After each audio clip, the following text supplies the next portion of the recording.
ಜಾತಿ ಗಣತಿ ವರದಿಯನ್ನ ನಿಜಕ್ಕೂ ಸದುದ್ದೇಶಕ್ಕಾಗಿ ಇವರು ಇಡ್ತಾ ಇದ್ದಾರೋ ಅಥವಾ ಇವರ ರಾಜಕೀಯ ಸ್ವಹಿತಾಸಕ್ತಿಗೆ ಬಳಸ್ಕೊಳ್ತಾ ಇದ್ದಾರೋ? ಈ ವೋಟ್ ಬ್ಯಾಂಕ್ ರಾಜಕಾರಣ ಮಾಡಿದಂಥ ಕಾಂಗ್ರೆಸ್ ಅವರು 95 ಜಾತಿ ಸೇರಿಸಿದ್ದಾರೆ.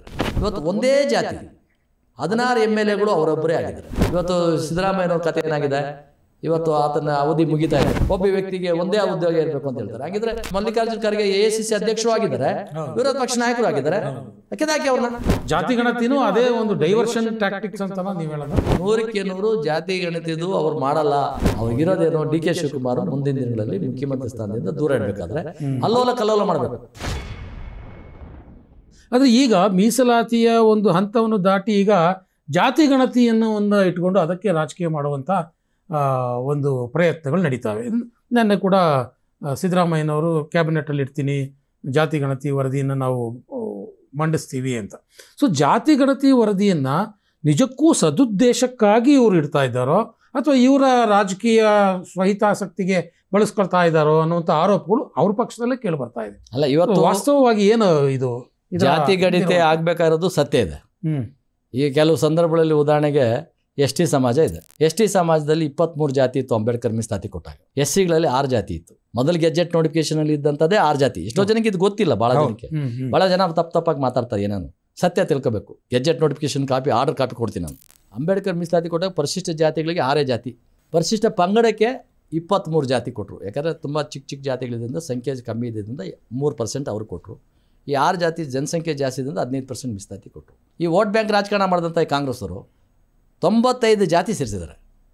SCಯಲ್ಲಿ 95 ಜಾತಿ ಸೇರಿದ್ರು ಇವತ್ತು ಮೀಸಲಾತಿ ಇರೋದು 15%. ಸಾಮಾಜಿಕ ನ್ಯಾಯ ಎಲ್ಲಿ ಸಿಗ್ತದೆ? ನಮ್ಮಲ್ಲಿ ಇಲ್ಲಿ 10 ಚೇರ್ ಇದೆ, 6 ಜಾತಿಯವ್ರು ಕೂತ್ಕೋಬೋದು. ಇಲ್ಲೊಂದು 50 ಜನ ಒಳಗಡೆ ಬಂದರೆ ಒಂದು 10 ಚೇರ್ ಆದರೂ ಎಕ್ಸ್ಟ್ರಾ ಹಾಕಬೇಕಲ್ಲ. ಹೌದು, ಹಾಕಲ್ಲ. ಇದು ಆ ಕೆಲಸ ಆಗಲಿಲ್ಲ. ಅದು ಅನ್ಯಾಯ, ಘೋರ ಅನ್ಯಾಯ ಆಗಿದೆ. ಇವತ್ತು ಪರಿಶಿಷ್ಟ ಪಂಗಡಗಳಲ್ಲಿ 23 ಜಾತಿನಲ್ಲಿ 56 ಜಾತಿ ಆಗಿದೆ.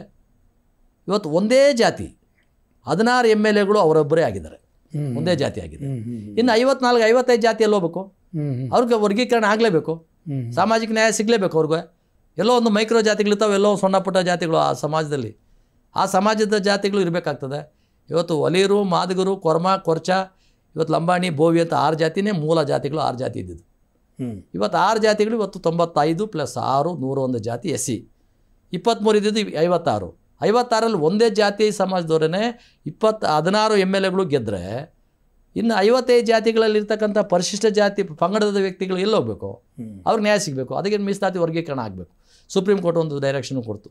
ನಮ್ಮದೇ ಸರ್ಕಾರ ಇದ್ದಾಗ ಬಸವರಾಜ ಬೊಮ್ಮಾಯಿ ಅವರು ಮಾಡಿದ್ರು. ಅದನ್ನು ತಪ್ಪು ಅಂತ ಕೂಗಾಡಿದ್ರು ಈ ಕಾಂಗ್ರೆಸ್ಸವರು. ಈಗ ಸುಪ್ರೀಂ ಕೋರ್ಟ್ ಹೇಳಿದೆ. ಇವತ್ತು ಸಿದ್ದರಾಮಯ್ಯನವ್ರ ಕಥೆ ಏನಾಗಿದೆ, ಇವತ್ತು ಆತನ ಅವಧಿ ಮುಗಿತಾ ಇದೆ. 2 ವರ್ಷ ಅದು ಮ್ಯಾಚ್ ಫಿಕ್ಸಿಂಗ್ ಆಗಿದೆ.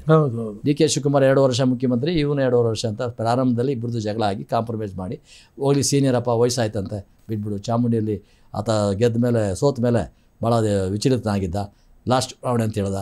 ಆಮೇಲೆ ಮತ್ತೆ ಜನರು ಒತ್ತಾಯದ ಮೇಲೆ ಬಾದಾಮಿಗೆ ನಿಂತ್ಕೊಂಡ. ಏನೆಲ್ಲ ಅವರ ಪಕ್ಷದ ಆಂತರಿಕ ವಿಚಾರಗಳು ಚರ್ಚೆ ಮಾಡಿ 2.5 ತಿಂಗಳು 3 ತಿಂಗಳು 4 ತಿಂಗಳಲ್ಲಿ ಇವತ್ತು ಅಧಿಕಾರ ಅವ್ರದ್ದು ಹೋಗುತ್ತೆ, ಹೋಗಲೇಬೇಕು. ಅವ್ರ ಪದ್ಧತಿ ಇರೋದು ಹಂಗೆ. ಅದಕ್ಕೆ ಮಧ್ಯದಲ್ಲಿ ಏನು ಮಾಡ್ತಾ ಇದ್ದಾರೆ?